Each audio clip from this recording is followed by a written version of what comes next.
Hey guys, Shannon here, and I wanted to record a quick video because I am currently at home recovering from kidney donation surgery, which is super exciting to share that because if you've been following my journey on my bucket list slash wonder list, I call it the wonder list, I really wanted to donate a kidney to someone, and I'm happy to report that as of this recording, both recipient and donor are doing well and we're both recovering.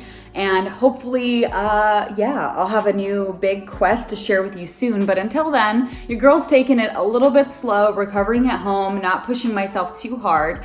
And I actually was combing through some of the comments on my previous videos, and I was sparked to record a new video today. One of the videos I think that resonated with a lot of people was something I recorded kind of casually like this, which was my minimalism and depression video, which I recorded sharing my journey with decluttering and minimalism, which led to kind of a low period in my life where I felt like I had lost some of the joy, some of the happiness that I found in the pursuit of stuff, or I found, value and worth in having, all this material value around me. And when I let that go, I kind of felt down about it, to be honest.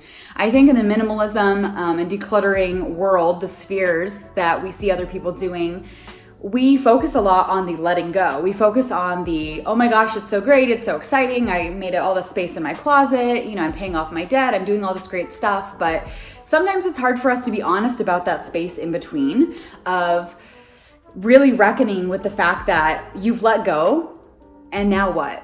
And interesting thing, I shared about that 2 months ago where I was just kind of feeling a little bit down because I couldn't rely on some of the old crutches that I used to have, like going to Target after a bad day or mindlessly browsing on Amazon during my lunch break.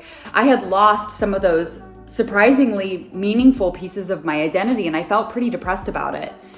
The follow-up to that is I'm far less depressed now. I'm far less, glum about it. But one thing that has come up for me, and it may have come up for you too if you've recently done a large declutter like I have, is the idea that you've gotten rid of so much, you've gotten through the let go phase of it, and now you're trying to mindfully decide what to bring back into your life. And that can be equally as disorienting, truly.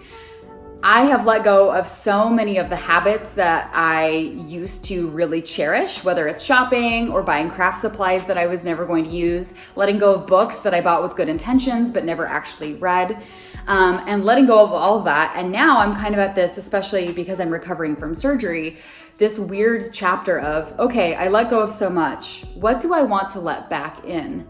And I was really struggling with this, and I met up with one of my good guy friends a few days ago, and he gave me permission, and I want to give the same permission to you.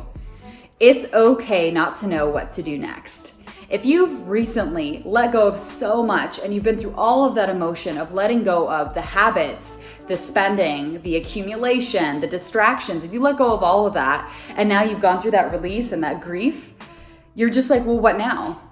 Who do I want to become? What do I want to focus on? What sparks joy for me that isn't just stuff? What hobbies, activities, volunteering, relationships do I want to bring into my life? It can be a bit of a challenge when you've practiced so much mindfulness in every other aspect of your life to now have to face with the idea that you have to very purposefully start bringing things back into the fold. And if you're like me, whether or not you're recovering from surgery or not, you may find that you're not super productive during this phase. And that's something I've struggled with pretty deeply. I kind of thought that during my surgery recovery, I would be doing a lot more with my time off. Granted, I don't have a ton of energy, but I thought I'd be reading a lot more books. I had tons of books on my bookshelf and some from the library that I was like, dude, I'm going to be doing so much reading. I'm going to be so productive. And I started a couple books and I was kind of meh about them. And I ended up watching a lot of TV. And granted, that's totally fine for recovery, but I kind of beat myself up quite a bit of like, well, why aren't I working through all those knitting projects I had? Why am I not finishing all those books and reading all those magazines? Why am I not, reading through all of those blog posts I earmarked to read when I had time? That may be you. And so you may be entering a phase of your life like I am, where you've cleared the way for something new, and now you have to pause. And before you rush into filling the void one more time, whether it's stuff, maybe you start putting relationships in your life or hobbies that don't quite spark you, instead of rushing to that next fulfillment, Simply give yourself time and permission to sit with where you're at right now and decide mindfully who you want to be next, and be totally fine with experimenting and failing.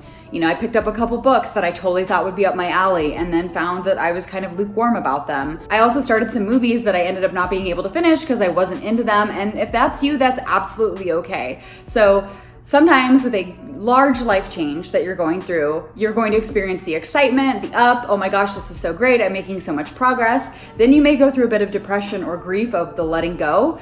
And then you may be in what I'm calling like phase 3 of the, oh shit, what next?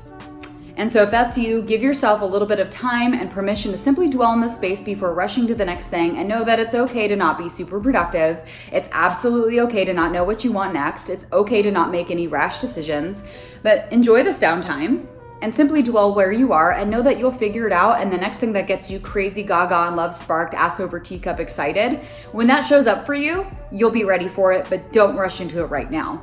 Anyway, guys, I hope this video was helpful for you. Thank you so much for all the wonderful messages on Instagram and YouTube as I've been recovering from kidney donation surgery.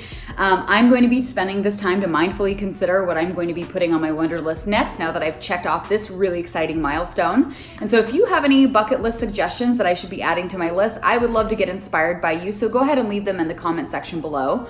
Or if you've been experiencing something like a lull like I've just described, and you have advice for anyone getting through this kind of awkward in-between time between letting go and finding what's next, I would absolutely love to hear from you. Your advice is some of the most sound and inspiring stuff I've read on the internet. So just know I absolutely love hearing from you, and I do read all the comments, even if I can't always respond to them right away because I've been recovering. But just know I value your time. I think you're awesome. And I hope until the next time we chat here, you stay beautiful, stay sparked, and I will see you next time. Bye, guys.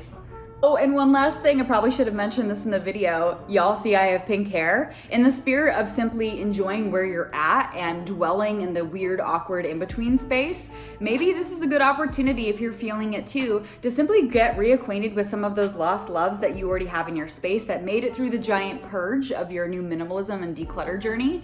For me, I was actually in my bathroom yesterday and stumbled across some of my old pink hair dye, and it was like falling in love with it all over again.